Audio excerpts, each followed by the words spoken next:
and you wanted a drill instructor story, this is one for you right here for the ages. This is probably the funniest one I've got. Okay. So I'm the new guy.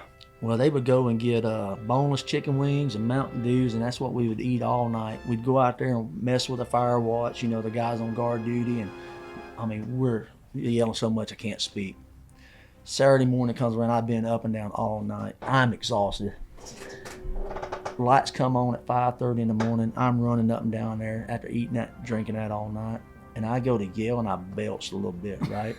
And I am this far to this recruit. And I hit him with the old. Hey, everybody. Welcome back to the Hayden Alabama Podcast. We're Southern Storytellers. I'm Philip. I'm Shane. I'm Chris. I'm Dwayne. Today, storytelling. 3 write-in stories and a rant. Or a couple. Probably a lot. You think we're going to have more than one? Definitely one rant for a little bit of a comedy and then scripture time. And that'll be it. So, Dwayne, I hope you were ready for this. I think I told you and warned you. Tell me a story. A story. All right. So when I was in high school, I grew up working on a farm at my neighbor's house. And I mean, it's a big purebred Santa Gertrudis operation. And there was an old man by the name of Potty Bowman. His name was Leroy. Everybody called him Potty. And he was a World War II vet, retired from L&N Railroad. And at that time, he's probably in his 70s. And he drove late model, I guess a 1970s model, blue Chevrolet pickup truck with that white stripe that goes down. Mm-hmm. Long bed. And he eat Levi Garrett. You know what I mean?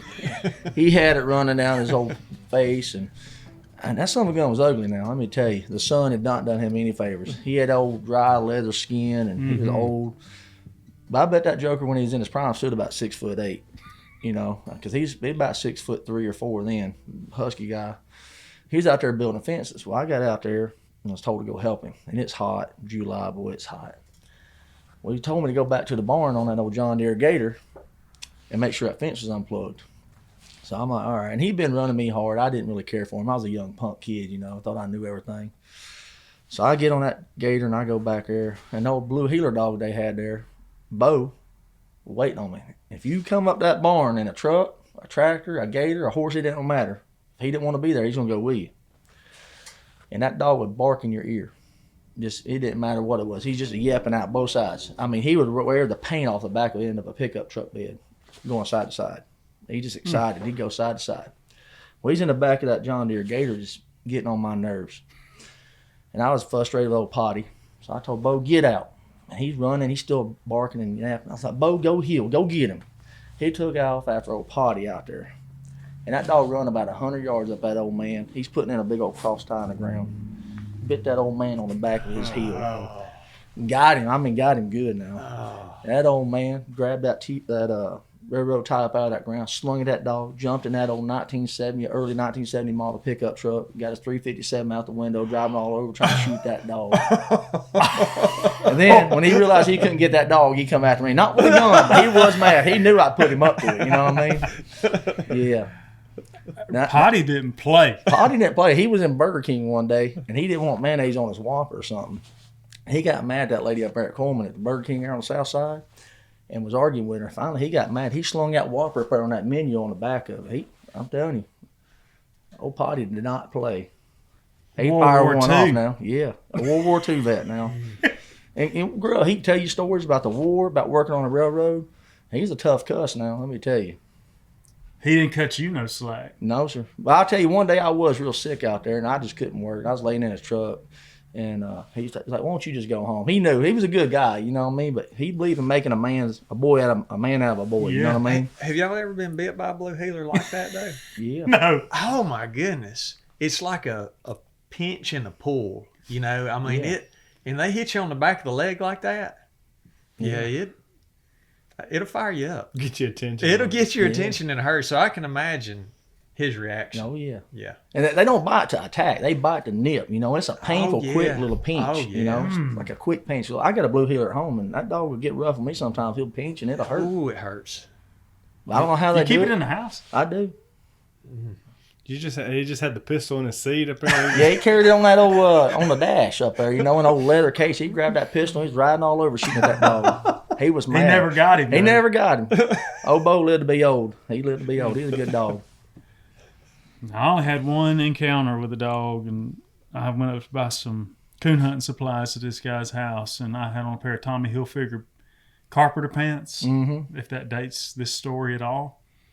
We was walking around the corner of the house, and that dog just kept looking at my legs, and he was right there on me, and I said, your dog's fixing to bite me. That dog's never bit anybody. The guy turned the corner where you couldn't see the dog. It's like the guy, me, the dog. As soon as that guy turned the corner, that thing ripped those Tommy Hilfiger jeans about that far. And I said, hey, man, I thought this dog don't bite anybody. He said, no, he's never bit anybody. I said, well, mark it up for one. Look at my pants. That dog didn't do that. I said, I didn't come here with these pants like this. He didn't want to believe me. That's one to watch out for if they say you don't bite. Oh, yeah. He's coming. He on the way. He's coming. So that old He's healer, on the way. that old healer we got, I bought it from an old dope head out there in San Diego. You know, he's those stoner guy, surfed all the time. And I promised the kids for years that we get a puppy. And we finally get out there, and they're like, Dad, we want a puppy. Of course, Mama wasn't having it, but I was like, we're going to get a puppy. Man of the house. So I get on Craigslist, you know, like a good American dad. Find me a cheap puppy, you know. What year is this? This is Craigslist 2019.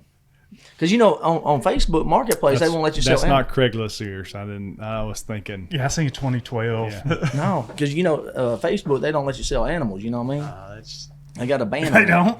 Well, you're not supposed to, you know what I mean? Oh, okay. So, you know, I'm on Craigslist. I find this blue heeler puppy. I'm like, let's go check it out. So we pull up there. It's a little one-bedroom apartment. And it had 2 kennels in there. Jack was the last one. So I grabbed him up. And, you know, I was a Marine, and we were trying to figure out a name. Well, remember that early Army commercial? I forget what it was. Called everybody a jack wagon. You know what I'm talking about? Yeah. So we were sitting somewhere, and we had that dog. I was like, we're going to name him Jack. We'll call him Jack Wagon. You know what I mean?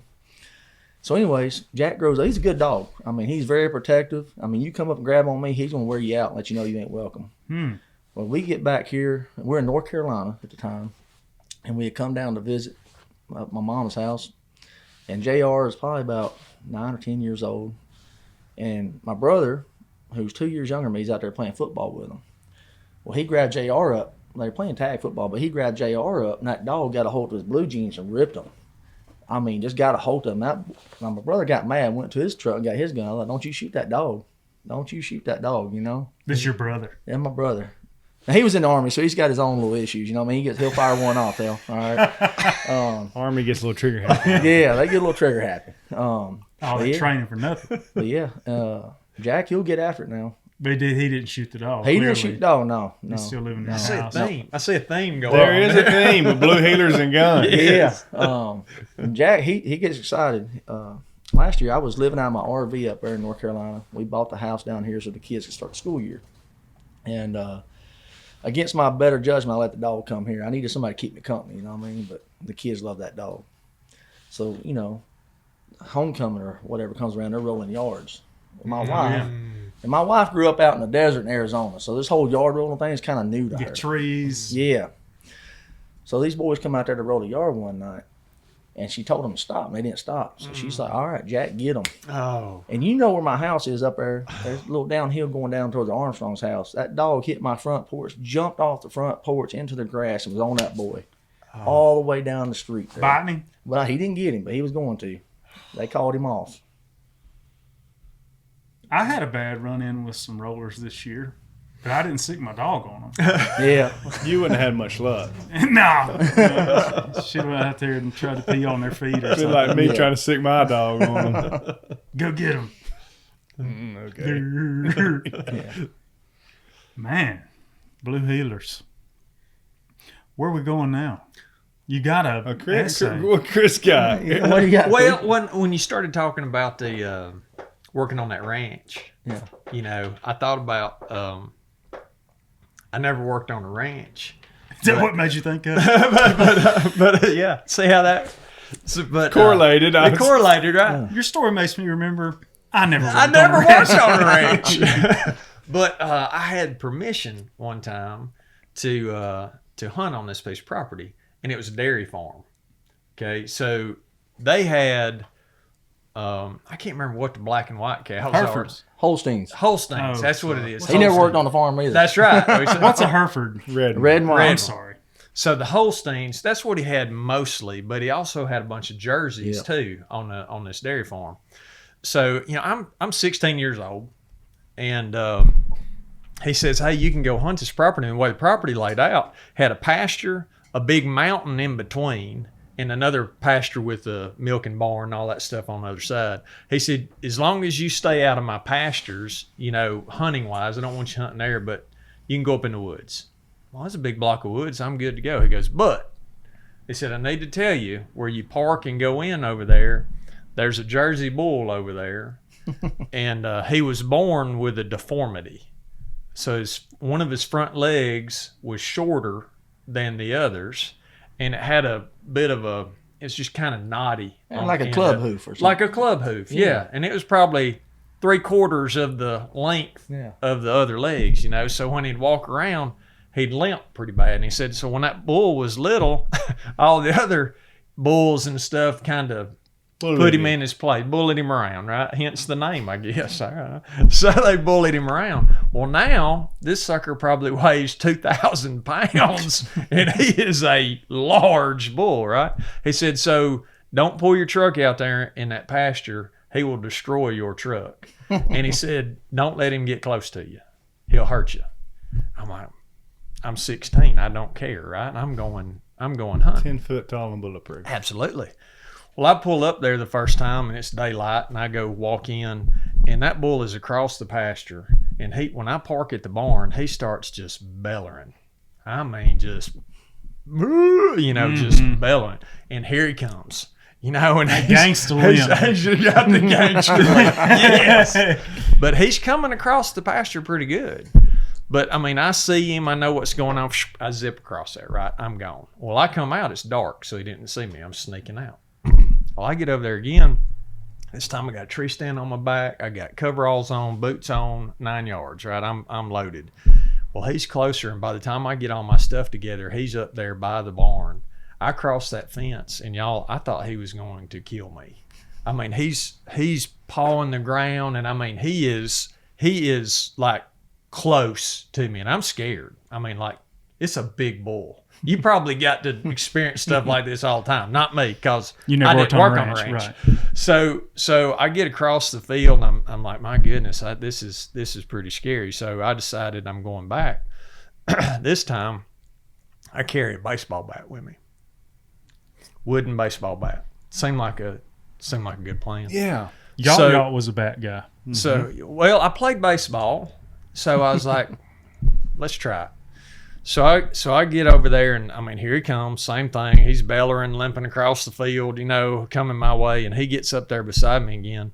And I'm like, I'm for real. If he knocked me down and got on top of me, I mean, he could kill me. I mean, it's a big old bull, you know. So I don't turn my back to him. I slip the tree stand off my back. I lay the gun down, and I mean, he is literally, you know, this close to me, and I rear back as hard as I can, and I whack right across that bull's head, side of his face. And y'all, that thing just stopped. Just dead still. Picked up my tree stand, picked up my stuff. I walked across that pasture. I get to the fence. I turn around, look. He's still standing in the exact same spot. So the next time I go back, I got my Louisville Slugger with me again, right? I pull up and park. Here he comes. Same thing. He's coming limping across the field. Here he comes, you know, coming across the field. He gets, and this time I'm confident. You know, I'm like, oh, here we go, boys. You know, I pull that tree stand off. I set my stuff down. I'm like, come on. He gets up close to me. I rear back. Here we go again. I kid y'all not. That bull closes his eyes and ducks his head like a puppy. And he's like, oh. From that point on, we had an understanding. He was going to put on his show, and he was going to do all that stuff, but all I had to do was show him that bat, and he would duck his head and close his eyes, and he'd leave me alone. So what it made me think about, though, is y'all know how Robin talked about when he was about to get robbed, how that bull had decided that he was going to run me out of that pasture. What he didn't know is I was committed to go deer hunting. Sure enough. Hey, but that Louisville Slugger do some talking for him. Oh, buddy. Yeah, my dad was like, well, I mean, he's like, son, he's like, you can't be hitting people's bulls like that. I'm like, Dad, I'm afraid to think if he gets me down, I mean, But I got to go deer hunting. Man. Yeah. And there was no other way to get in there? No, you couldn't go around it. It was all fenced in. You had to cross it. One way in. One way in. There are some things you just got to be taught. And you were teaching lessons. I taught lessons that day. Man. I never took a Louisville Slugger to the noggin. Took it to the belly one time. Not out of malicious intent. That was a batting practice. Mm-hmm. T-ball, or not T-ball. Little League. Mm-hmm. Kids swinging them bats everywhere. Oh, yeah. Watch out. Mm-hmm. Wrong answer. Mm-hmm. Those genetics are passed down too. I've never seen kids not have to be warned. Yeah. Oh, yeah. Yeah. Watch where you're swinging the bat. Yeah. Don't swing it over here. Put your helmet on before you go out there. And they're just like nobody's around. Mm-hmm. Yeah, that's going to hurt. Were you the one not paying attention? Or was it was someone else. Yeah. It was their fault? Oh, yeah. 100%. I'm pretty sure I was actually in the batter's box. I don't think I was even... Mm-hmm. I wasn't walking. I was... Stationary? Yeah. And they came like a helicopter. Mm. Oh, perfect. Helicopter of death. Round and round they go. Did you ever kill any deer out there? Hey, I killed my first buck there. First buck I ever killed was. It was worth it then. It was, and I rattled that thing up too, of all things. Wow. Louisville In Slugger. Alabama? In Alabama, sure did. With a Louisville Slugger on oak Louisville tree. Slugger. Yeah. You just got in there in the privet hedge and started rocking it around. I never went back to that place without that bat there. I don't blame you. Yeah, that was very helpful. What I love about that story is the bull just going, Yeah, he remembers. Yeah, he absolutely knew. I bet if he could call, he would call you daddy. You know? Yeah. No, it was. But I'd have had no idea, that I could have made that animal. No kidding. I don't know how much he weighed. I would guess close to a ton. It is a large animal. It reminds me when you some people just don't fight fair. He had fought some fights, and he'd been picked on that little stumpy leg, and he probably won a few. Yeah, and he was like, "I'm gonna fight this one." yeah. This guy doesn't look like he's up to my size. And then here comes Chris, unfair fight. Hey, hips and hands, baby.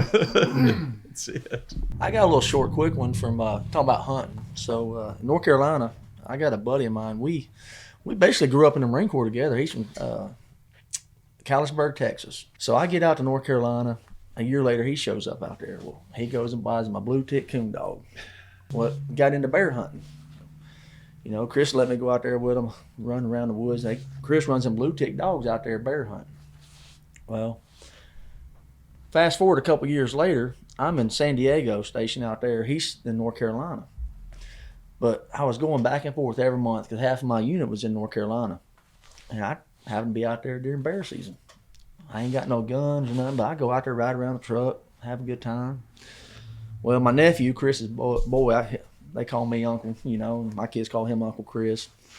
Ryan is 16, and he's out there with his daddy, and they had some boys up there hunting from Florida, and they was really trying to get him a bear before they had to go back home tomorrow.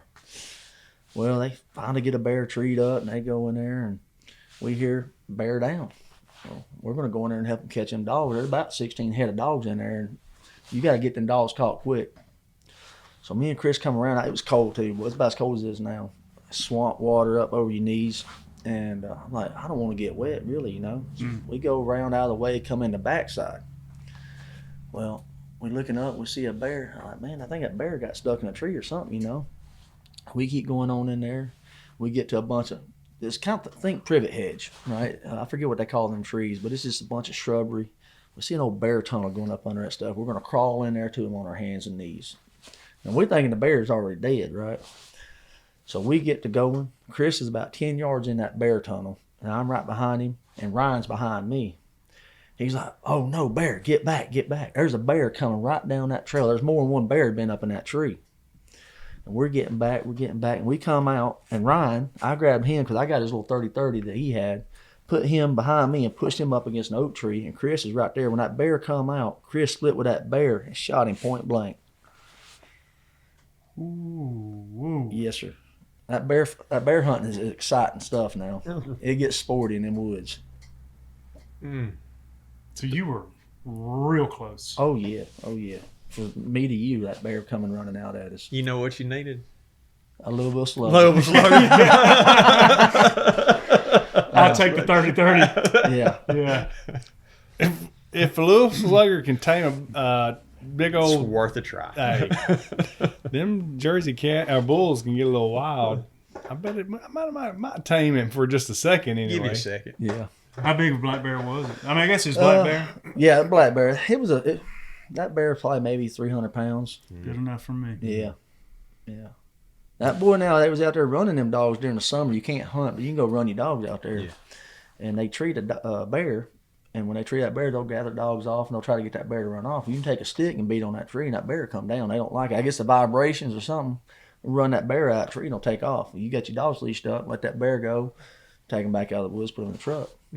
Well, they got in there, and I can't remember exactly what happened to cause this scenario to unfold the way it did, but that bear came down out of that tree and stopped on a branch. And that bear fell out of that tree, this old dead branch, I guess, and fell on top of my buddy. And they hadn't got all them dogs caught. And Chris ain't no bigger than I am. He's down there on the ground, face down, and got this black bear spinning around on him, fighting them dogs off. Out there in the middle of the woods. A situation I do not want to be in. Yep. The claws on them jokers are for real. Goodness. Well, I had the claws from a bear I killed last year. And I had them out there on my little retaining wall, had an ant bed. I'm like, well, I ain't going to kill these ants. I'm going to put them claws out there and let them clean them up. Well, Jack, that blue heeler, decided those were treats and ate them up. So my bear claws are gone. He ate all your bear claws. Yeah, he ate every one of them. I've eaten Shane bear likes claws. bear claws. I've eaten bear claws before, Yeah. but not those. Jack Wagon. Jack Wagon. Yes. He is a scavenger.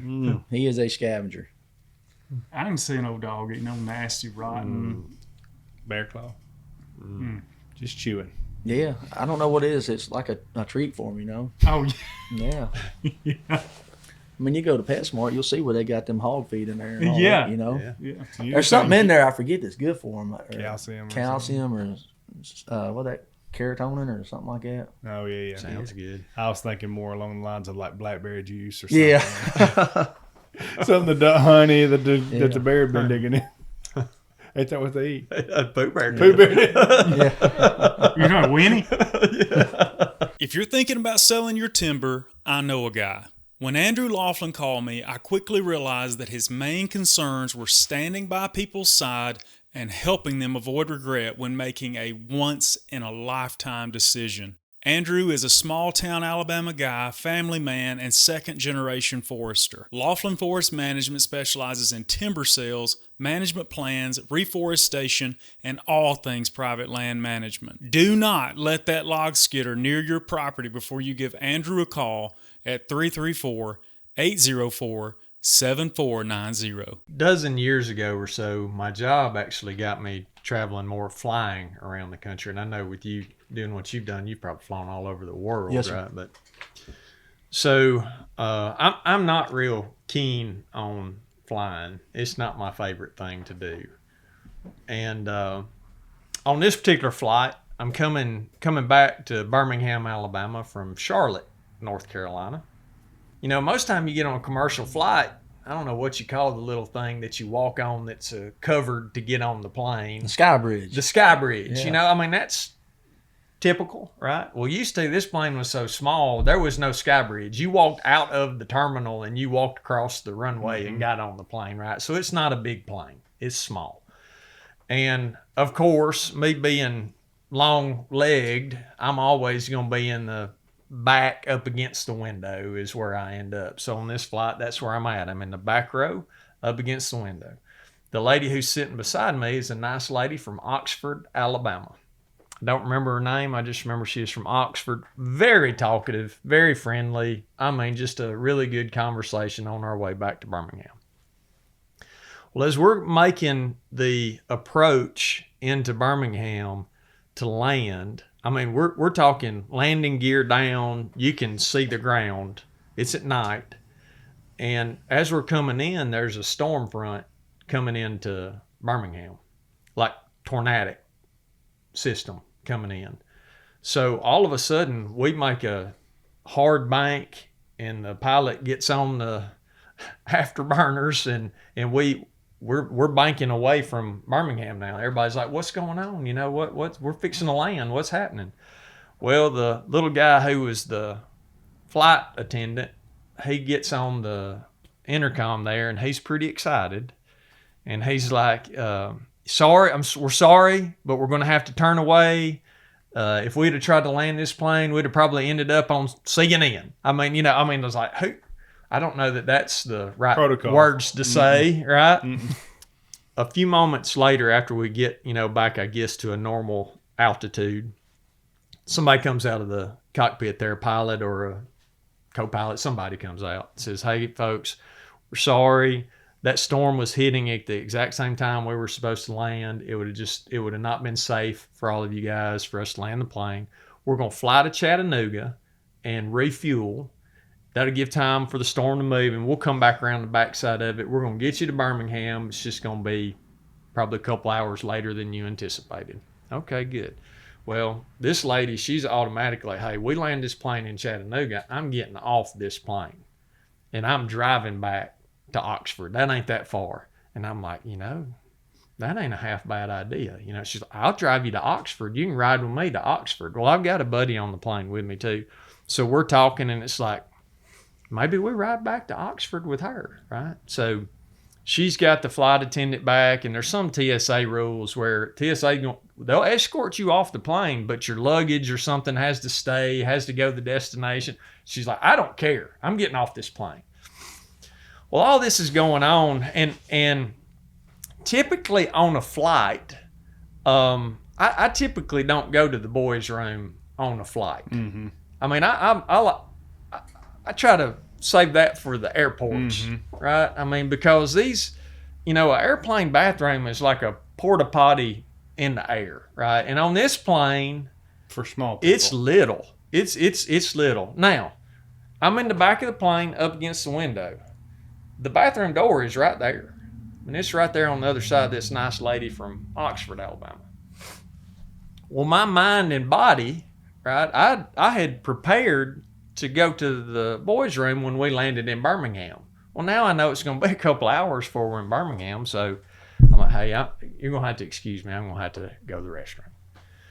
So I go in the restroom there, and the ceiling's probably 5'8", and I'm 6'3", so I'm trying to. It's tight. It's tight. And so I wedged myself in there. And remember the storm, so it's kind of bumpy flight. And I typically don't use these airplane porta potties. So apparently I'm not very proficient on how the door works. So as I am going to the boys' room, we hit some turbulence and the door swings wide open. And the nice lady from Oxford, Alabama is sitting right there. Of course, I immediately grabbed the door and pulled the door shut. And I'm like, are you kidding me? Are you kidding me? So I finish going to the boys' room. Of course, now I've got to go sit right by her. Sit right back beside the nice lady. Face from the Oxford. music, they say. Oh, yes, Remember, indeed. Chris? Oh, yes. So I go sit back down. And remember, she's talkative. So she goes, well, I guess we know one another a little bit better tonight, don't we? And I was like, oh, my goodness. Well, one of us does. One of us does for sure. So we finally make it to Chattanooga. And she goes, so are you going to ride with me back to Oxford? No, ma'am. I think we're just going to chance this one. Yeah.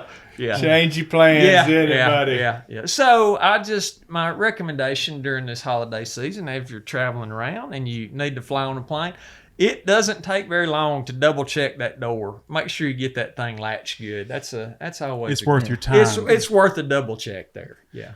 Monarch Hunting Products put it up. He posted on something on his Facebook. I guess it was yesterday. He was like asking for a friend, how do you tell your family to leave without telling your family to leave? And I said, just take the bathroom door off the hinges. Yeah. It's very simple. I know what that's like. Yeah. So you've experienced that. That reminds me. You want to part ways real quick, don't you? Yes.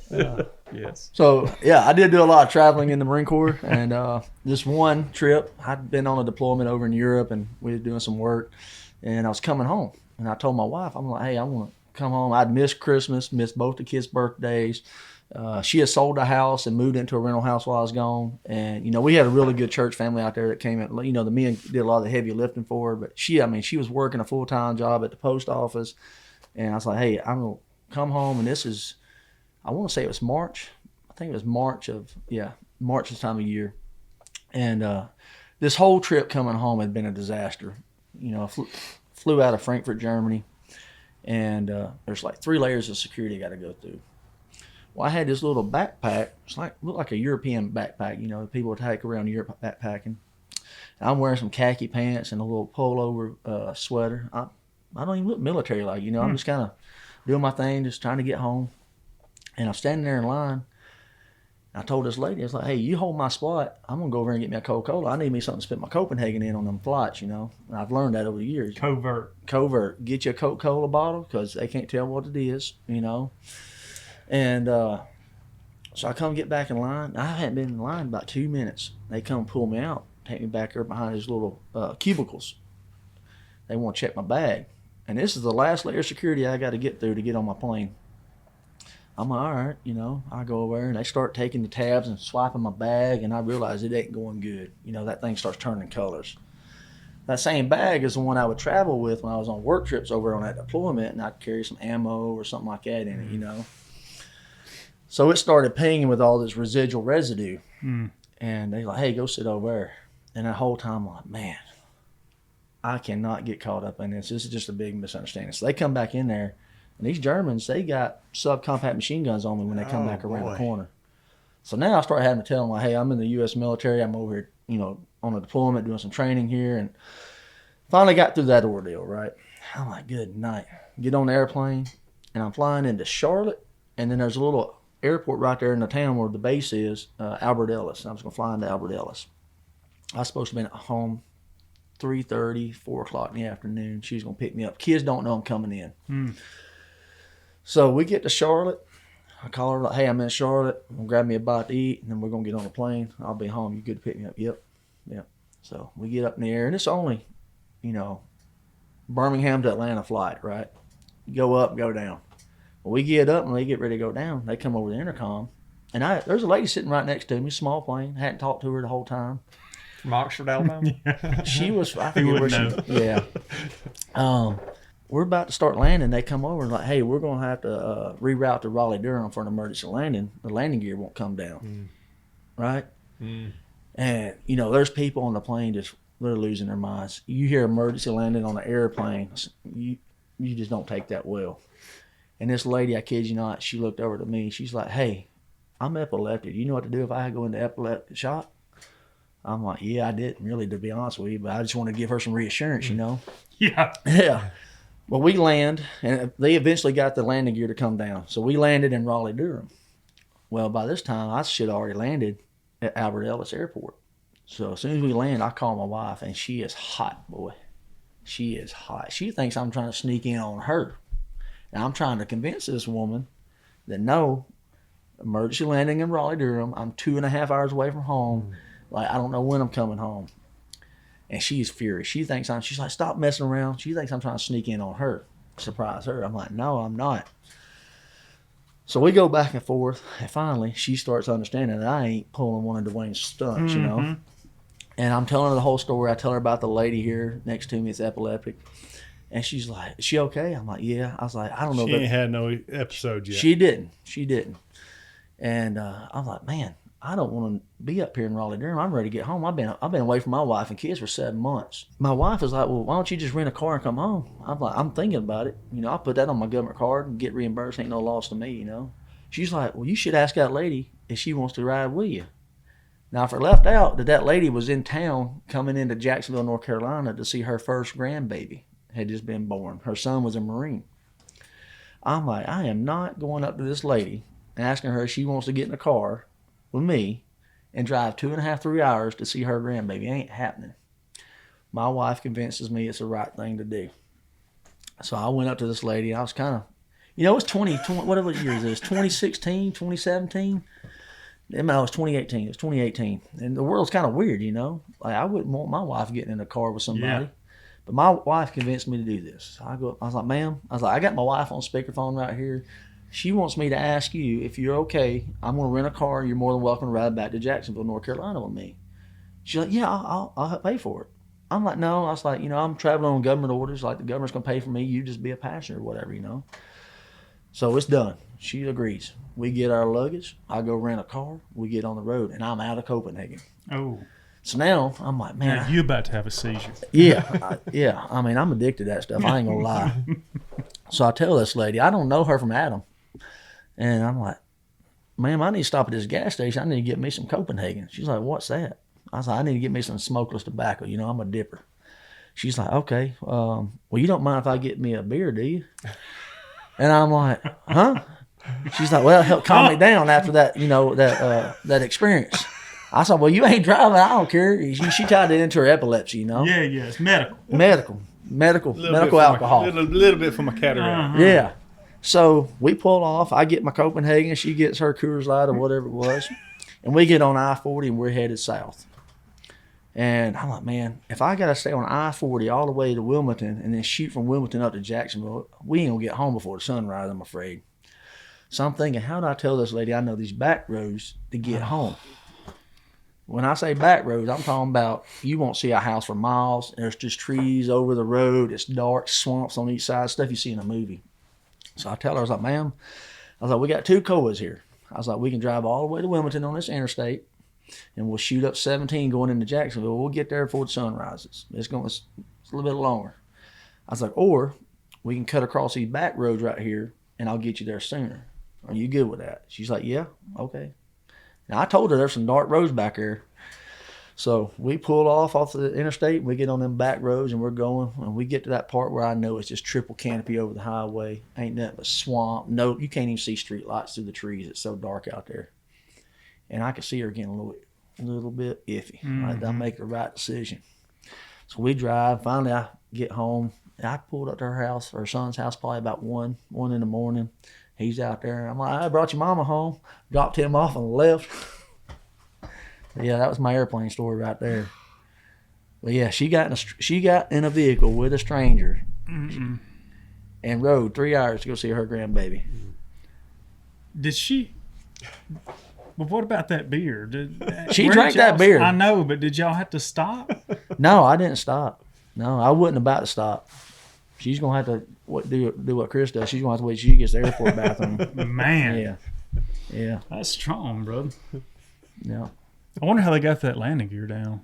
I don't know. I don't know if it's some kind of electrical malfunction with the switches and all that stuff, and computers, but they got it down.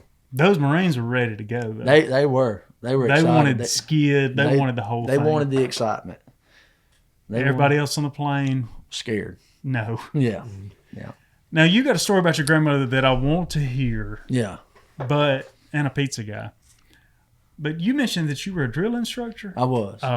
There's got to be something there before we conclude. I really think. But go ahead. Yeah. Carry on. Here. All right. So we lived in North Carolina in 2009. We left San Diego and go to North Carolina, and we bought our first house. Didn't have a clue what we were doing.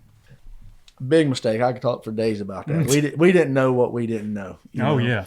We bought the model home in a brand new subdivision, and the developer owned that HOA for the first year, and then he turned it over once so many houses sold to the owners. And we're all young Marines. We don't know anything about running an HOA. Money was missing, and then the developer shortcuts. We're getting fined from the state on drainage ditches, all this nonsense, right? So we go to Okinawa, and we come back. Some of these houses had foreclosed. We had new neighbors and all that. And the house next door to us, there was a family that was living in it, and they were related or friends with the people who owned it, who had been in the military, and he had been in the military over at Fort Bragg in the Army. And their child, it seems like their child has some kind of medical reason why they had to stay in that area. And he was always gone working offshore oil rig or something. He'd done some kind of program to get into that. And we had a lot of issues with people breaking into these houses, right? They were vacant houses, you know. And to the point where Alina one day, she's out there riding around in her barber Jeep, and there was 2 old boys mowing the yard. And I come home, and they got a maroon Dodge Durango and a U-Haul trailer. 2 boys out there mowing that yard. And when they get done mowing, they back up to that front door, and I figure they're just working for the bank, getting that thing ready to sell, you know. 2 or 3 days later, the police show up at my house. My wife calls me to work. Like, hey, you remember the boys that cutting that grass the other day? I'm like, no. Alina identified these guys, you know what I mean? It's like, oh, yeah, they were out there doing this. They went into that house, busted the back door out, took the appliances and everything of value out of that house, and their cover was mowing the yard like they were at the bank. Wow. And this is not the first house. So we had this Dogo Argentina, black and white. I mean, she's huge. Her name is Dixie. And I would go run with Dixie when I'd go run, you know. And I had her on a leash. Well, one day, I'm out running, and we lived in a cul-de-sac. And you go around the street to the other cul-de-sac and back twice. That's 3 miles. That's what I would run. Well, on this particular day, Dixie decided she just wanted to, you know, drop excrements in the neighbor's driveway. And I'm tired of dealing with it. So I go get on the county road outside the neighborhood. Well, when I was going out to get on that county road to run down to the old county church down the road, there was a boy pulling in. He didn't fit the baseline of the community. Bald-headed, had like a little, I call it the Muslim beard coming down, you know. And old beat-up Toyota Corsica. Ooh, you know, yeah. I mean, it was a raggedy-looking car, and it was maroon. I'm like, my spidey senses went off. Something didn't make sense, right? I didn't think nothing of it. Me and Dixie go run down the road. We come back in the neighborhood, and we turn in on our street, and I look down, and that boy pulled into the cul-de-sac on the opposite side of my house in front of my neighbor's house. And let me back up. I seen that lady leave in her minivan with her kids, and she's there by herself, right? I see him going up there, and he opens that door. I'm like, oh boy. Oh boy, it's on like Donkey Kong. We finna use some training. Now me and Dixie, we're on our cool down. We done run our 3.5, 4 miles or whatever we had done. We're on our cool down. We're relaxing. We're on that easy glide down, bringing that heart rate down. That boy fired it up, you know. Mm-hmm. So I take off and jogging down the street, and my wife don't allow shoes in the house. I mean, that is like the cardinal sin around the Reese household. No shoes. Right? Noted. And I'm sweating and stinking. I got the dog, and I come in there. She's, I don't know, doing something in the kitchen, whatever. I said, call the law. Call the law. I'm like, Barney. Call the law. I was Citizens arrest. They're over there breaking into the neighbor's house. And I go into my closet, and I grab my old 9mm Ruger, right? And I come out, and that old boy's coming out of that house, walking back to his car. And I drew down on him. Oh, man. I drew down on him, right? I told him to put his hands in the air, get over to his car, empty his pockets, put everything back, ask him what he was doing. You know, I give him the business, right? He's scared. He's scared. Rightfully so. You know? I see that. He trying to tell me he's a pizza delivery guy. And I was like, I ain't buying it. Because I seen that lady leave with her, and she's got 3 young kids. Her husband's gone. She left. I was like, you ain't delivering no pizza. Ain't nobody in that house. I was like, put your stuff on that hood, back up 10 yards or whatever, and I'm going over there to check it out. My wife's calling the law. Citizens Red. I'm the hero of Cherry Blossom. Or Cherry Grove. That's the name. Cherry Blossom's the road. Cherry Grove. I'm the hero here, right? I done caught the perpetrator's been robbing everybody blind. Well, he tells me that there's a lady in that house, and she opened the door for him to put the pizza in there because she's holding a baby. And I know he's lying. I got him dead to rights. Here comes my wife. I was like, did you call the law? She's like, I'm trying right now. I was like, go knock on that door and tell me if anybody's in the house. He swears there's an old lady in there with a baby. She goes up, knocks on that door. Old lady opens the door holding the baby. That girl's mama had flown into town. She'd run to the store to get some daggone Melly Yeller to go with that pizza. He was a delivery guy. This turned from a citizen's arrest into a kidnapping. Almost. I did apologize. I was like, look. Hostage situation. I mean, I had him. I mean, he thought he was going to jail. Did you give him a new pair of pants? He probably needed some. I never seen him drive by there again, though. Never seen that. He retired but I told him, day.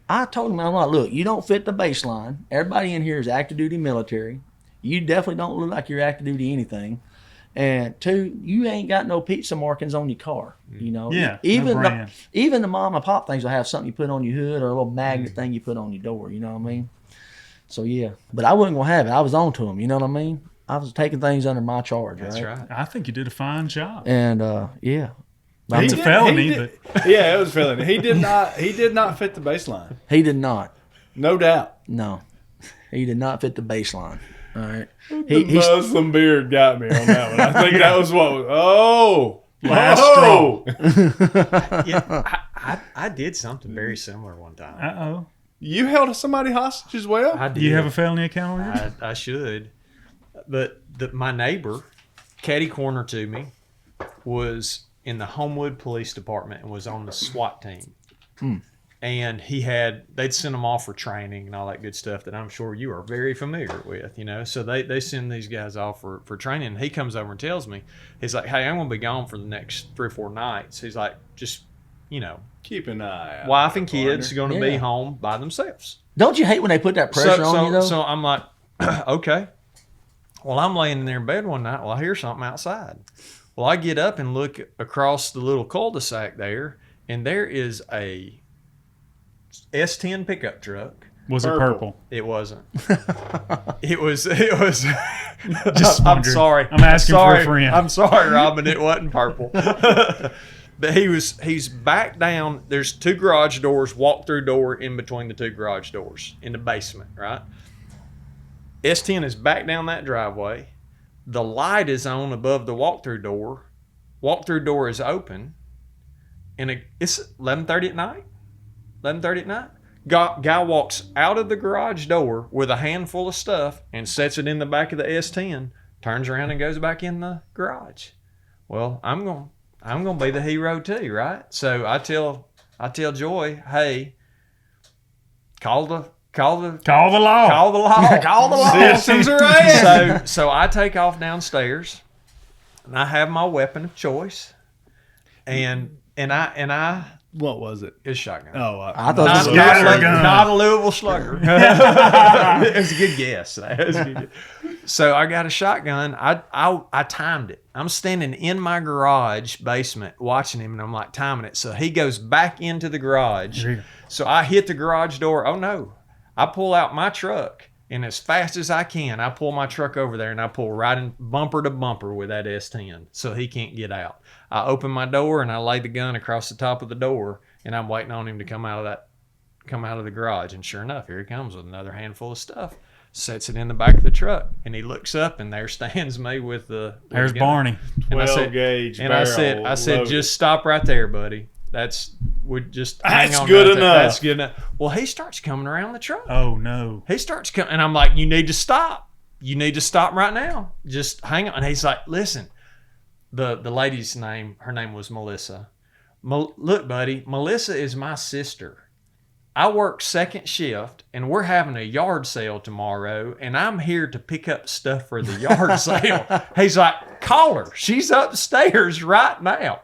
And I'm like, I don't know, you know. Well, then he starts saying names, you know, and sure enough, turns out it is Melissa's brother, and he is over there getting stuff out of their garage for the yard sale, and I'm standing there at gunpoint with the guy. If you're going to put Barney on If duty, you better let Yes. Barney know what's going Yes. on, right? Absolutely. So when Mike gets back from, you know, training, I'm like, Mike, you can't tell somebody, watch my house, my wife and kids are home by themselves, and then send your brother-in-law over there at 11:30 at night to get stuff out of your garage. Although Mike It may have made a Could have been plan. a setup. Could have been a setup. Could have been a setup. He did a good job if He it did. was. He did. Yeah. I got one quick one. I used to work night shift at UAB.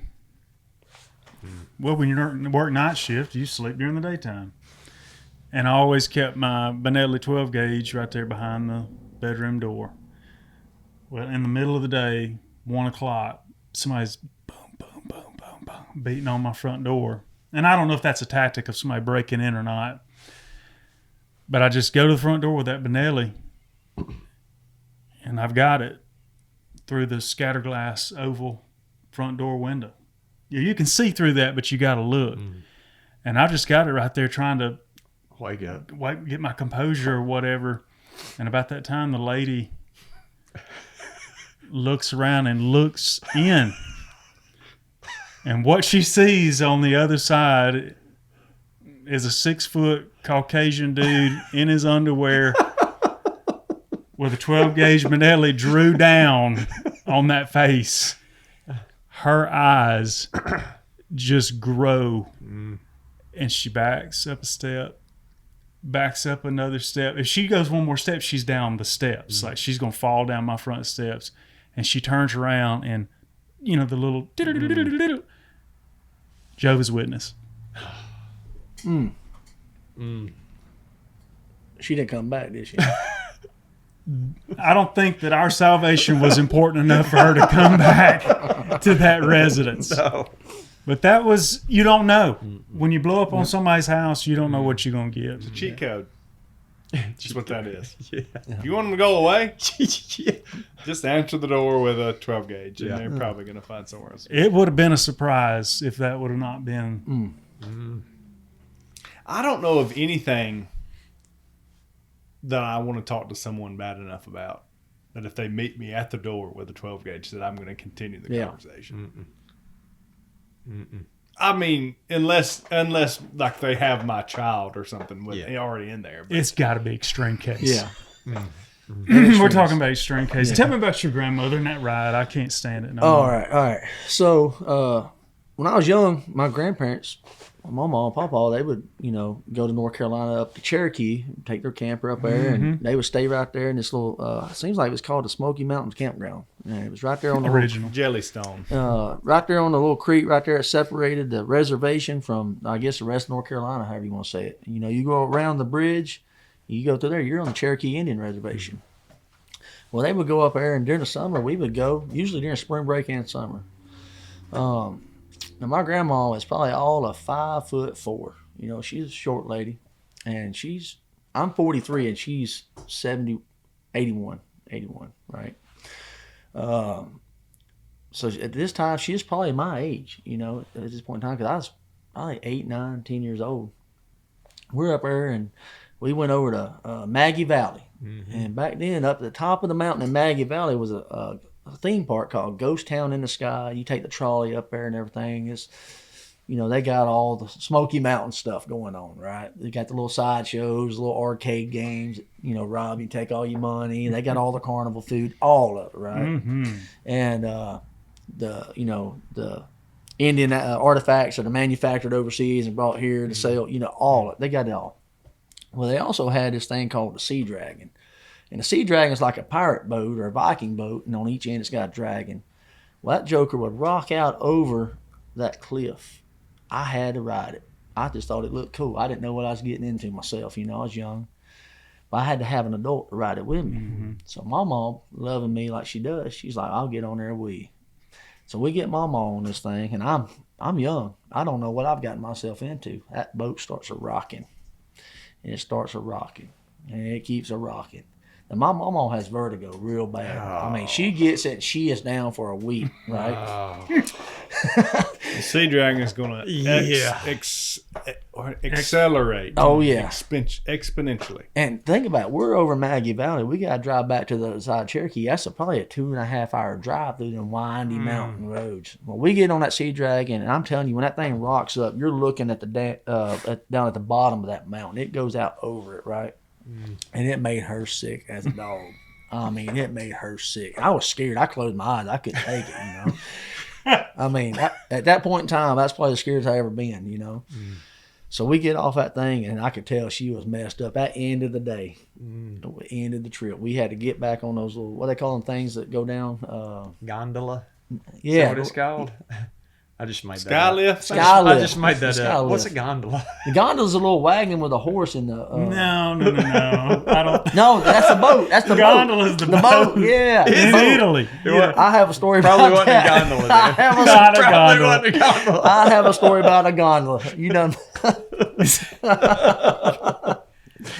So we get down there, and my papa's got this old Chevrolet full-size van, Oh, C20? the C20. the old school one, you know, that was, you know, you had the Southern it's customs great. and all that, and so we get in that thing, Wow. and Mama is sick, and we're going through the mountain roads, and we got to pull over, and Papa's just laughing. He knew she should have on that thing, you know. But yeah, I got Mama on the Sea Dragon. That's probably the last ride she ever got on in her life, you know. Oh, the first and last ride on man. the Sea Dragon in Ghost Town in the Sky, I believe is what it's called, in Ghost Maggie Town in Valley, the North Sky. Carolina. So real quick, gondola story. Yeah, You gotta, please. so I've been married for a year. Let me back up. Let me back on up. I got married. I came out of Iraq in February of 2005. Me and my wife were deployed together. Fun fact, we got shot at together in the back of an aircraft on our way out, right? You know, she's like, "What's that? That ain't fireworks. That's tracer rounds going by," you know? So we get married June the 4th of 2005. July 4th of 2005, I checked into drill instructor school down at San Diego. And drill instructor school is basically, you're repeating boot camp. It's a sanitized version, you know. So it's 13 weeks of going through recruit training again for the Marine Corps to learn how to do it and, you know, run it, right? So then I pick up my first platoon, and you wanted a drill instructor story. This is one for you right here for the ages. This is probably the funniest one I've got. Okay. So I'm the new guy. I am the new guy. So just like anywhere else in the world, when you're the new guy, you're at the bottom of the totem pole. You got to do all the grunt work. So, you know, kids show up Sunday or Monday through Thursday, and they got to do their in-processing with a receiving company. And then they're going to come on Friday. We call it Black Friday. That's when they meet their drill instructors. They're going to spend the next 13 weeks with us. Well, Friday through whenever, you don't get to go home. You know, you're on them 24 hours a day because we got a lot of rust to bust off of them, you know, to get them into fighting shape. And you got to think, 2005, 2006, where were we at in the world, you know? You know, we were increasing the numbers in Iraq, right? So it's my first full cycle. Pick up on Friday with them, and I'm going to go all the way to graduation. Well, they would go and get boneless chicken wings and Mountain Dews, and that's what we would eat all night. We'd go out there and mess with the fire watch, you know, the guys on guard duty, and, I mean, we're yelling so much I can't speak.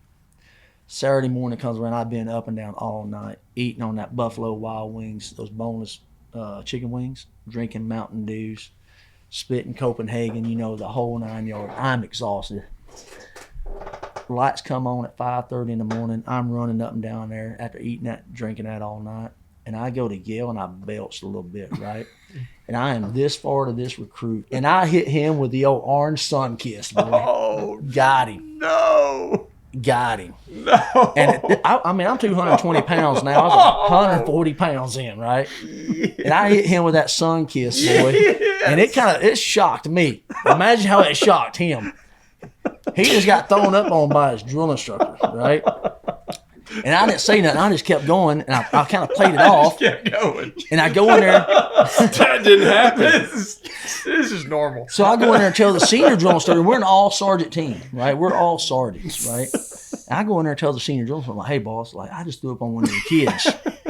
Because the senior drill instructor, he owns them. Like, he's the platoon commander. He's Big Daddy, right? He's like, well, did you tell him to clean it up? I said, that's a good idea. So I go back out there, wait, clean that up, and I keep going, right? But that's my drill instructor story, right? And I got them for days, but that's probably the funniest one. My first cycle pickup, I threw up on a kid on Saturday morning. And he couldn't say not one word Not one. about it. He was in shock. I mean, would have think been in about shock, it. too. 17, 18-year-old boy, and he was Hispanic. If I recall, he had a little bit of an issue with English language, you know? Of course he did. And I bet he knew what that word is. yeah, and then the old gringo throws up on him, you know, hollering and No, fussing. he thought he was in the depths itself is where he thought Yeah. he was. Oh, Yeah, oh yeah. I mean, I got wild stories for days down there off that place. man. Can you imagine? I mean, like, I have made an error. And Okay. Hispanic boy, trouble speaking English, trying to get through Marine Yeah. drill Some country boy comes in here screaming at me and throws up on me. on me. Buffalo acid Mountain Dew sauce. yeah, got him. Got him. Got him. He's not forgotten that. No. No. If he's watching this right now, he is vindication. Yeah. Now, Either that or I'm back to my psychiatrist. I was a little wiry guy. You know what I mean? I was. I worked with the same guy for about 3 cycles in a row because he was supposed to be controlling me. And at one point in time, Good luck. they had a 2 foot by 2 foot square that they taped off on the quarterdeck. And I had to stand there because I had a bad habit of putting my hands on them kids, not out of hatred for them, but because I just wanted them to be better. You know what I mean? And you can't do that, You can throw up on them, but you can throw up on them, right? You just can't put your hands on them and abuse them. And so he put me in there in that box. Well, on a Sunday, they go to church in the morning. And I tell you right now, most every recruit in Marine Corps recruit training gets religious because that's their 4 hours they can get away from the drill instructors. They go to church. I'm on church. They're going to go to church. So at this point in time in this cycle, this is probably about my second or third one, my third platoon. We're up north at Camp Pendleton, and this is where they do all their field skills, the rifle range, and the crucible. Well, senior drill instructor's like, hey, come in at noon, I'll take them a chow, and then I'm going to leave them with you. You can do what you got to do, because I was the guy in charge of teaching them how to do all their field craft, I'm like, all right, so I get to go home, have dinner with my wife, sleep in on Sunday morning, come in at noon, easy day, right? Well, I come in, he's taking them to chow. They were already out there, and I came in the back door, so they had no idea I was here, right? Mark takes them to chow, brings them back. I'm in the duty hut. He kind of gives me what we call an eyeballs list. His little 5-8 index card, all things he wants me to get done, right? He goes out there, he's like, all right, guys, hey, I'm out. Anybody got anything for me? Because he's the platoon commander. He's the senior drill instructor. He can be God or he can be Satan. You know what I mean? He is the master of puppets. And Mark McManus was phenomenal at it. He does this thing. He walks out. And I hear him. Because back then we say, attention on deck, senior drill instructor off deck. I mean, they treated his senior drill instructor like he was a god, right? So I hear that, and I give him a couple second audible pause, open that duty hut door, and they're standing on line all the way down that squad bay. And recruit, I believe his name was Smallwood. Little short guy. I see him do this, look at me, look back, and he ran out the back door of that squad bay and met Mark McManus out there at his car, dropped to his knees and begged him not to leave. He knew he was about to get some Dwayne Reese. Yeah. I mean, I got stories for days about that kid. He had heard about the Mountain Dew and chicken wings. Yeah. He didn't know what you'd have for lunch. Are you in trouble? Well, we hope you're not. But just in case you are, we know a good lawyer. Whitney Island here in Hayden, Alabama has law services. Or maybe if you're not from Hayden, I'm sure she'd be happy to hear from you. So check her out at islandlaw.com. We appreciate Whitney and her sponsoring the show. Before we go into the write-in stories, you were supposed to tell a gondola story, and we got the sun-kissed story. Yes.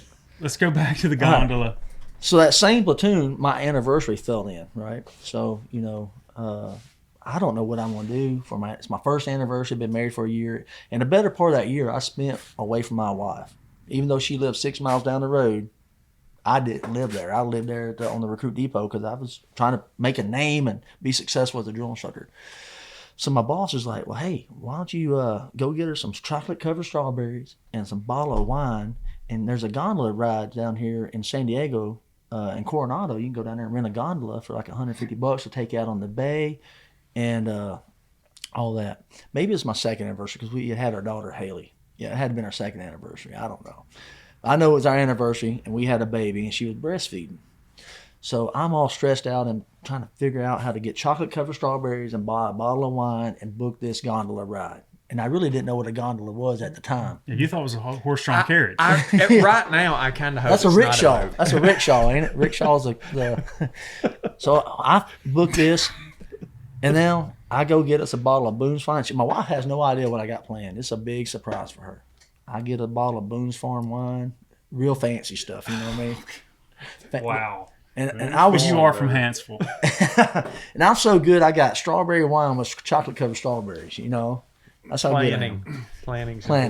And I bought it at the little PX right there. Just imagine buying it down here at the C-store, I went all out. We pull up out there, and I got everything, and we get on this gondola ride. And I'm like, hey, this is what I got. She's like, well, I can't drink that wine. I'm breastfeeding. I'm like, well, I'm not going to waste this. So I eat all the chocolate-covered strawberries. I think she had one, too, and I drank a whole bottle of wine. and I have got to go to work the next morning. That gondola ride made me regret life's decisions. Yeah. I think it was a combination of a couple of things. I don't think it was a gondola ride. Yeah, I don't think it's a gondola. Yeah. It started with Boone's and ended with farms. Yeah, that's what made you regret that. Yeah. Man. But that's a memorable anniversary. Yeah. That I didn't think about my wife breastfeeding and her needs. You know, she reminds me. Oh, yeah. Yeah, you got to think about that. Yeah. Well, you were trying to think through, how do we rent this thing? What is a gondola? Yeah. Yeah, it's I was trying to be romantic. Yeah, you know, had a lot going on. And everything I've ever seen at Hallmark was chocolate covered strawberries and Boone's And Farm. Boone's Farm. Right? Yeah. Yeah, she did know you were a Marine before you got married, right? Oh yeah. Okay. It's one of her many life decisions she Yeah, may look back that's upon. her fault. Yeah. Yeah, right. And on top of this is even better. California is known Oh, yeah, for its industry. for its Napa the wine Valley. industry, and you go buy something from they make. Yeah. I don't even know where they make that stuff. The Boone's Farm. Wherever North that is. Carolina. Yeah. Anyway, Dwayne, that's great. It is. I'm going to remember that. That's coming back up in our friendship. There's no doubt about it. Write-in stories. We have 3 write-in stories today. So we want to first of all thank those that have written in. How do we want to do it? You want to go first? Sure. You go first. All right. Write-in story. 3 quick write-in stories. Number 1. This story is the bucket of guts we should have dumped, but didn't. There it is. Back in the 9th grade, late October, I'd killed a doe over the weekend and put her guts in a bucket. And like any responsible teenager hunter, I completely forgot about them. By Wednesday, after football practice, the smell behind my house was rank. My dad said, "Son, you got to do something with them guts." So me and 2 buddies climbed into my 2001 single cab Ranger and headed toward the creek to dump them. On the way, we passed our computer teacher's house. Oh, no. Oh no, the meanest woman you've ever met. Bless their heart. I'm talking professional misery.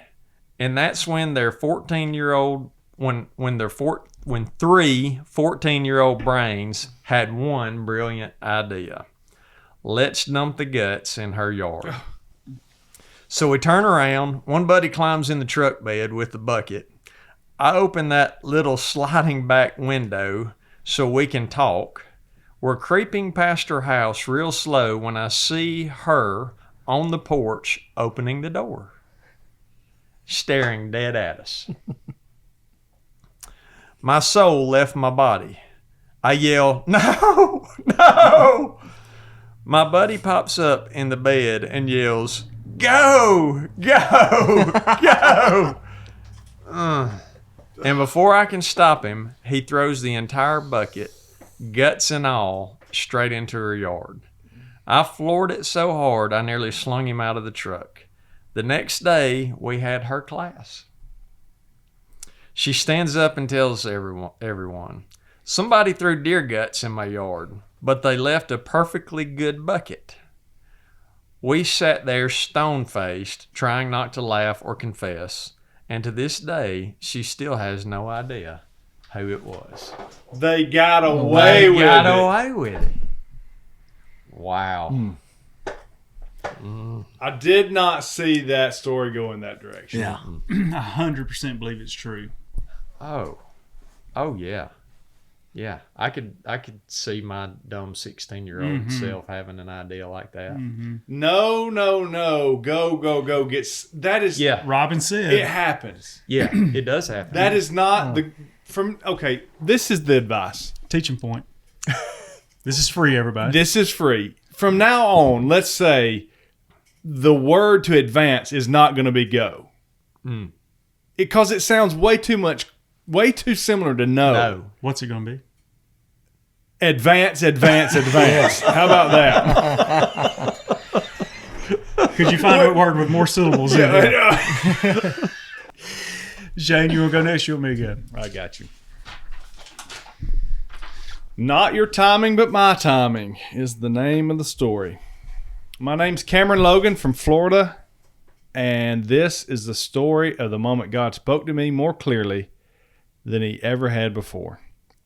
Last January, I leased a little piece of land in Greene County, sight unseen. No roads, no access, hadn't been hunted in a decade, all foot travel. On my second trip down, I poured out some corn and sat for 3 days. That's a long time to sit. On the last evening, sitting alone in that stand, conviction hit me hard. Not walking with the Lord like I should, not praying with my toddlers, not involving my family in church the way I knew I needed to. And even though I knew better, I prayed. Lord, if you're convicting me of this, show me something crazy in this field tonight, something I've never seen. Asking for a sign. Why are we asking for a sign when we got his word? An hour passed. Sun went down, nothing happened. He wasn't getting convicted, huh? I climbed down and felt the Lord whisper, not your timing, but my timing. A week later, my dad talked me into going back. We went up January 11th. I set everybody up, slipped into my stand late, about 8 o'clock, and at 8:06, a good buck stepped out at a distance. I had buck fever bad. I aimed. I was shaky. I shouldn't have taken the shot, but I squeezed the trigger anyway. Nothing. No click. No fire. I start messing with the safety, frustrated, and the gun suddenly goes off in my hands. I thought I'd just fired a random shot in the woods. I look back in the scope. Nothing. I'm mad. Something tells me, look again. I check the scope one more time and see feet barely kicking. I ran down there. Bullet had only scraped his neck and still dropped him instantly. 132-yard shot from a rifle that wouldn't even fire when I pulled the trigger. And instantly it hit me again. Not your timing, but my timing. There's no explanation except God maybe firing the pin froze, or maybe the firing pin froze. Maybe something mechanical happened. But I know the real person. I wasn't just hunting a deer that day. God was hunting my heart. Had pictures of it. If you gonna pray, you asking for some stuff, you better be ready. Because that could have went a lot of different ways. You could have aimed. I mean, there's a bajillion. The variables directions. are countless. I'm just curious, was that a Remington 700? I don't know. I had what's that 6mm I got that did that? I don't know. Robin called it. He did. There is a model, maybe the 700. I don't know, but the Remington 700s, they had an issue with something in their trigger. I got one. I've never seen it in. I've been gambling, I guess. Sounds like it. Yeah. Well, this fella right here definitely saw something crazy. Yeah. pretty wild, man. Third story, how I accidentally got a warrant in Arkansas at 18. My name's Price, and here's how I accidentally became a wanted man in Arkansas at 18 years old. I was a full-ride student at the University of Arkansas in Monticello, but after my first semester, I felt called into ministry and decided to move back home to Tennessee. I packed my entire dorm into my black F-150 and hit the road. 4 hours of nothing but empty country highways, and on those roads, your foot gets a little heavy. I was rolling 55 and a 40 through a tiny town called DeWitt when blue lights hit my mirror. First time I'd ever been pulled over. My insurance card was expired, my truck was in my dad's name, and I had Tennessee plates. To make things worse, Arkansas was looking for a black F-150 that week, and guess what I was driving? They thought I had stole the truck. Eventually I proved otherwise, but still got a ticket. Now here's the disaster. The ticket said, court appearance, 1 day of January 23. I thought that meant January 23rd. Nope, it meant January 1st of 2023. I showed up on January 23rd, and the courtroom was dark. A lady pulls me aside with a cop built like The Rock standing behind her and says, "You have a warrant, you can go to jail or pay $550. I chose the money. Me too. But their card reader was broken.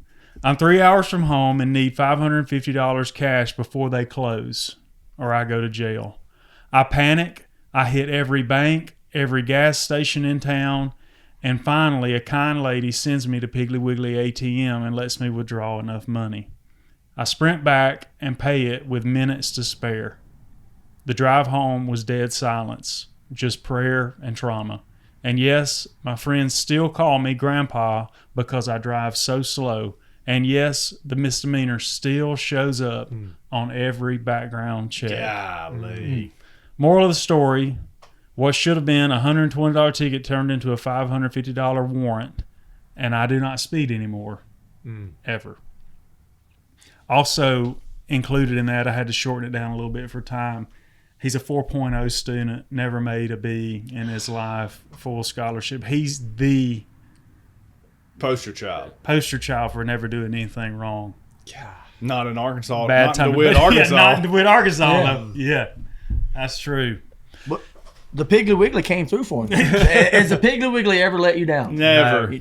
You know? No. It ain't going to. The pig is solid. Always. I think every gas station, he said, had a max of $25, so he's going $25, $25, trying to get that $550. Imagine how much money he spent at ATM. Prizes ATM didn't Yeah. shut down. He paid a $550 ticket and a $750 ATM fee. What's wrong? So let's do the rant. We hope this provides a little bit of comedy. If not, I'll just cut it. But the rant we did with Yacht on Taco Bell, I thought was pretty funny.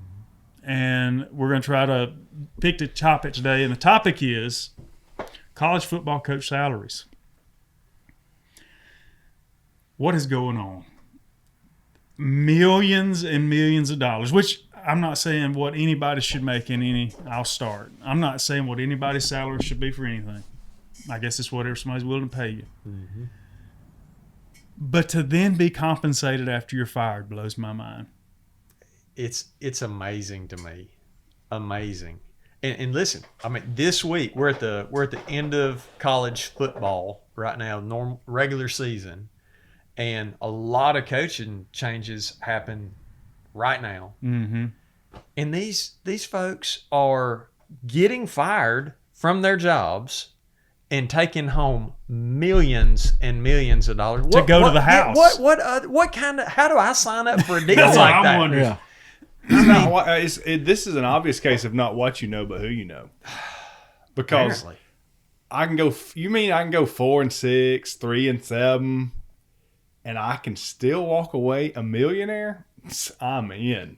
The key is just get the job. Yeah, just get the That's job. it. Well, that also begs.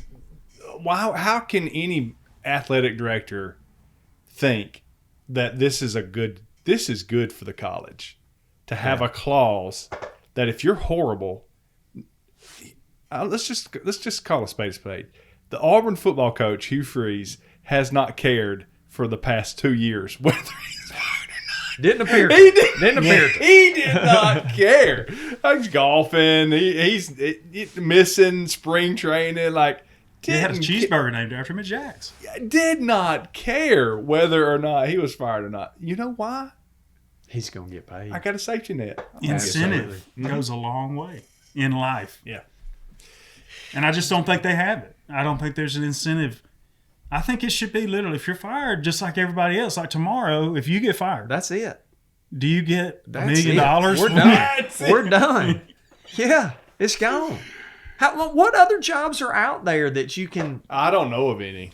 I mean, where it's like, hey, if you can't do this job and you get fired, you're still going to get paid out this multi-year, multi-million-dollar contract to go to the house.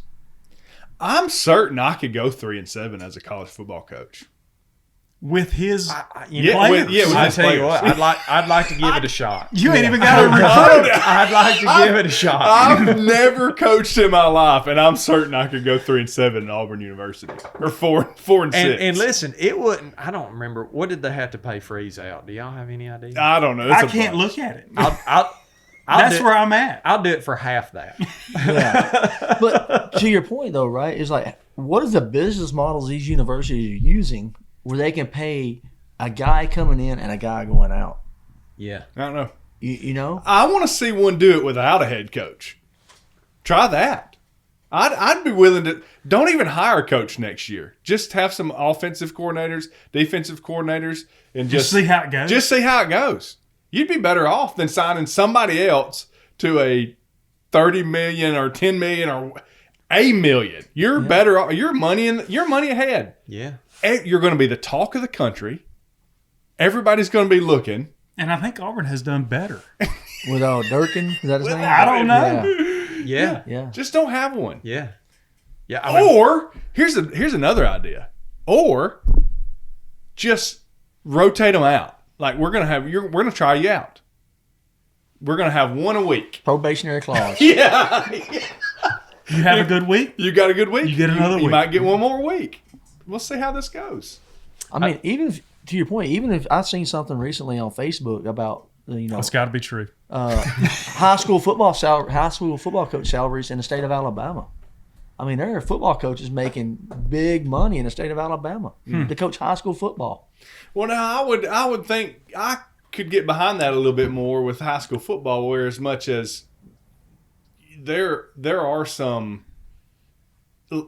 benefits to longevity there, like having the same coach and all, but which I guess there is in college too. But We love our sports. Oh, yeah. We love our entertainment. it's just And we pay for it. It's just the Roman. I mean, it's the American The Coliseum. of the Coliseum. Yeah, that's Yeah. all it is. It's, you gotta have a Coliseum. It'll always be that way. Yeah. Because we love the competitive. We love not knowing what's going to happen.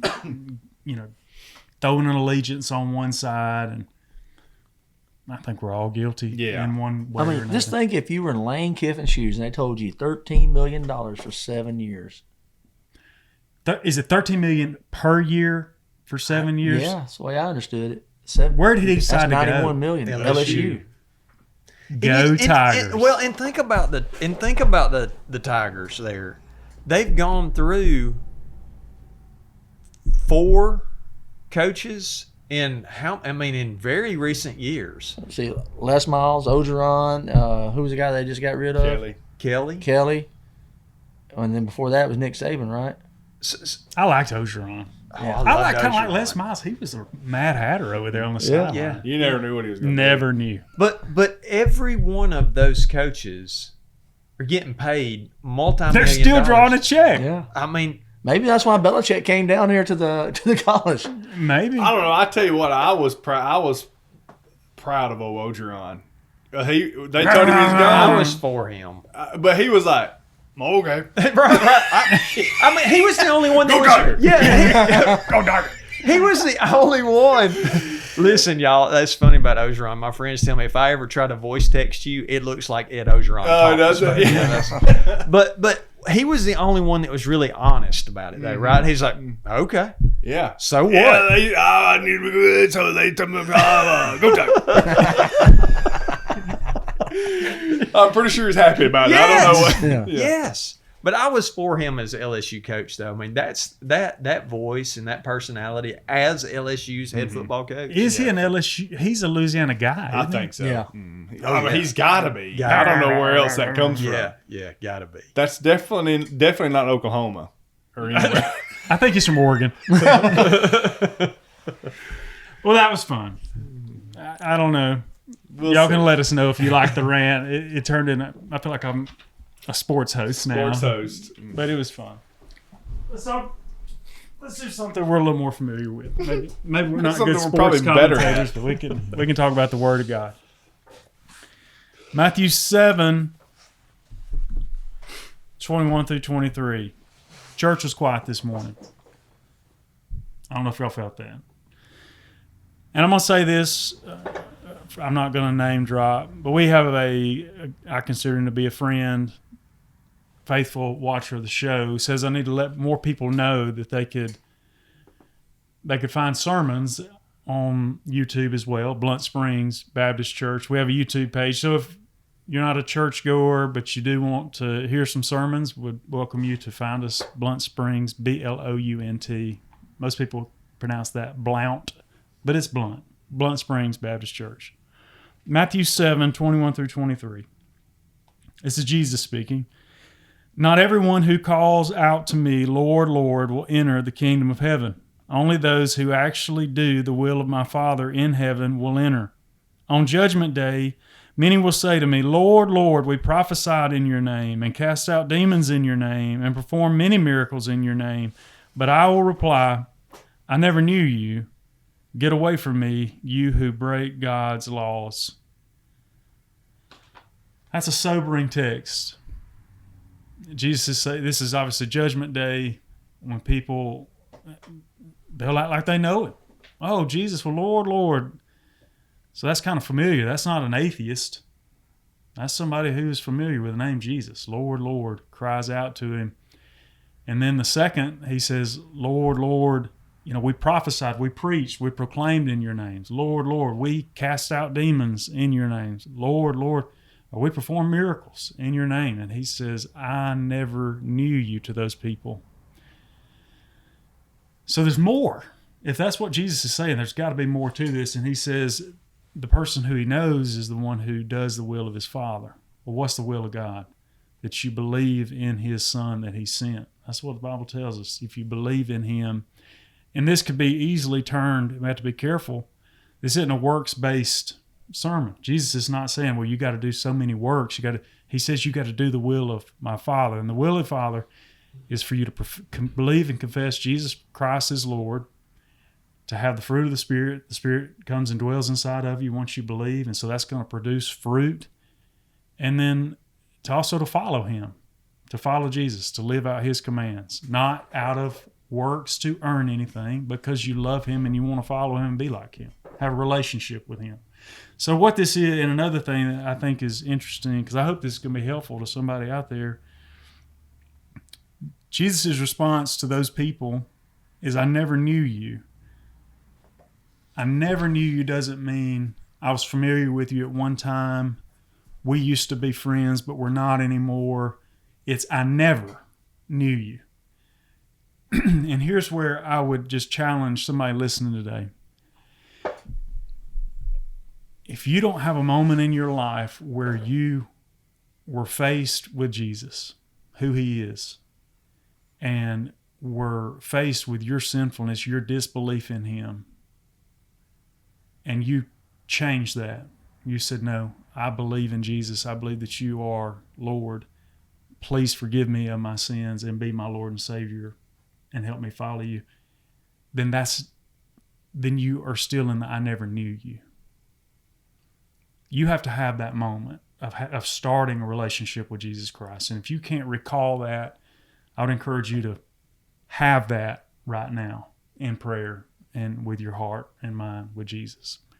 Because like I told the congregation this morning, and I meant that, I wish every person in there was saved and had that moment and would never, ever hear those words from Jesus. Because Judgment Day is coming. It doesn't matter if you think it is or you don't think it is, whatever. Judgment Day is going to come, and you're going to stand there and you're going to have a conversation. And it's going to be whether you've fully trusted Jesus Christ for that salvation or you haven't.